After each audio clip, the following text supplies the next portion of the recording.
Good evening. Reports of violence tonight at the scene of the Dakota Access Pipeline protest in Morton County.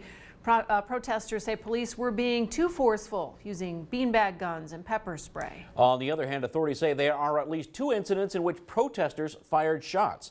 There have been more than 100 arrests. The Department of Emergency Services says protesters ran a person off the road and the driver, who was armed, was shot in the hand. In another case, deputies say a woman being placed under arrest pulled out a gun and fired 3 shots at officers, narrowly missing a deputy. We have coverage from both sides of the protest lines, beginning with Sarah Berlinger, who was there as protesters tried to hold on to the new camp they established on private property this week, but were then pushed back to their original camp.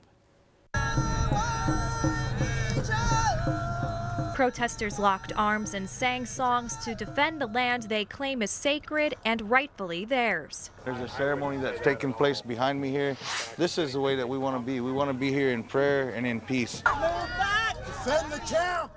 The peaceful demonstrations quickly escalated when law enforcement surrounded activists with Humvees, assault vehicles, and more than 150 armed officers in riot gear. The prayers of passionate protesters fell on deaf ears as officers pushed activists back and construction of the Dakota Access Pipeline resumed.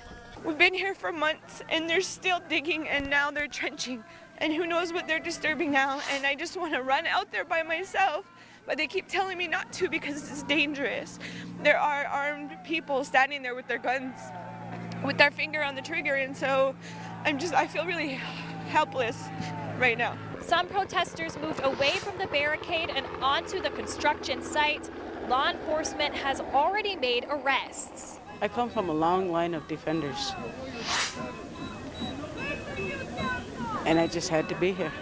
I knew I had to come. Demonstrators tried to stand their ground as officers inched closer to empty the new camp. To slow the process, a group of activists set up a teepee and others attached themselves to a pickup truck on Highway 1806. For NBC North Dakota News, I'm Sarah Berlinger.